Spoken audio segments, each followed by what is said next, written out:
Manusia adalah makhluk sosial. Sebagai makhluk sosial, manusia pasti senang jika berada di lingkungan yang tepat, lingkungan yang selalu peka terhadap diri kita, lingkungan yang selalu mendukung kita, dan di circle-circle pertemanan di mana isinya orang-orang yang akan dengan senang hati membantu kita dalam kesulitan. Hari ini, aku akan membahas tentang support system. This could be good for me. Biasanya banyak orang yang bilang, aku nggak punya nih temen yang deket sama aku, orang tuaku beginilah, temanku begitulah. Banyak juga yang berstatement, aku nggak deket nih sama siapapun, aku nggak didukung nih sama temanku, aku nggak didukung nih sama orang tuaku. Nah, sebenarnya apakah setiap orang membutuhkan support system? Dan apa sih support system itu? Itu akan kita bahas di segmen kali ini. Sebenarnya aku mau nyapa. Halo teman-teman, gimana kabarnya? Gak kerasa nih udah mau sampai ujung tahun aja. Gimana 7 bulan di era pandemi ini? Pasti teman-teman punya kemelut-kemelut sendiri ya. Menurut aku rasanya tahun ini tahun yang sangat cepat. Udah tiba-tiba ujung tahun aja. Dan tahun yang sangat banyak cobaan. Salah satunya pandemi COVID ini. Sebenarnya kita sampai di bulan ini karena kita pasti punya tujuan, dan orang-orang yang mendukung kita di tujuan itu adalah support system itu sendiri. Jadi penjelasan lebih detailnya, support system adalah relasi atau tujuan yang mendorong seseorang ke keadaan yang lebih baik. Manfaatnya akan sangat terasa ketika kita tidak baik-baik saja dan sangat terpuruk. Krisis dalam diri seseorang ada yang namanya demotivasi, trauma, ataupun stres, dan biasanya support system inilah yang akan mengarahkan kita ke tempat atau ke arah yang lebih baik lagi. Selain itu, support system juga akan membuat kita menjadi lebih tenang, lebih nyaman. Cukup dengan berbagi cerita, rasanya kenyamanan itu ada dalam diri kita. Lalu, support system juga akan mempengaruhi perilaku atau keputusan. Misal nih, kita ada di posisi yang lagi stres, lalu disuruh membuat keputusan, pasti hasilnya tidak memuaskan. Biasanya, support system ini akan membuat kita lebih tidak gegabah, lebih berpikir untuk mengambil keputusan itu, dan adanya dukungan yang baik pasti akan memberikan keputusan yang baik pula. Lalu, support system juga akan meminimalisir kita dari rasa stres. Rasa stres akibat terlalu banyak tekanan, si support system ini akan lebih menenangkan kita, dan hal ini ketika stres berkurang, kita akan mampu mengurangi konsekuensi gangguan mental ataupun trauma. Selanjutnya, support system juga akan memotivasi diri kita. Mungkin ketika kita lagi dalam keadaan down, kita merasa ingin mengakhiri hidup mungkin, atau nggak berguna hidup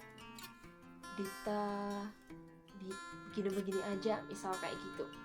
Nah, si support system ini akan memotivasi diri kita dan membuat kita up, membuat kita bangkit untuk melakukan hal-hal yang memang harus kita lakukan, bukan hanya mengurung diri di kamar ataupun murung seperti itu. Oke, aku punya sedikit cerita nih teman-teman. Jadi waktu itu aku pernah dibilang dibully kali ya. Itu ketika aku akan memimpin sebuah komunitas. Dirasa kayak aku tuh terlalu manja, tiap hari diantar jemput. Ya lagi-lagi karena epilepsiku. Saat itu orang yang aku rasa menjadi support systemku adalah ibuku sendiri, mamaku sendiri. Karena mama ketika aku sudah selesai mencurahkan isi hati, mama hanya bilang, ya buktikan aja lewat aksi. Gak perlu kamu menangis-nangis seperti ini terus. Buktikan aja lewat aksi kalau apa yang mereka bilang itu salah. Wah, rasanya termotivasi banget gitu.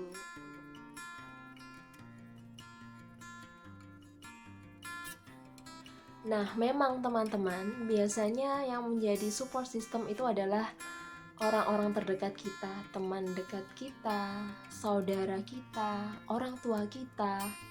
Tapi mungkin tidak semua orang sama kali ya. Kalau aku sendiri, support systemku adalah keluargaku. Dan itu yang aku rasa, karena keluargaku yang tahu kalau Dita itu epilepsi. Aku tidak perlu menyembunyikan apapun dari mereka sejak aku kecil. Mungkin teman-teman beda kali ya.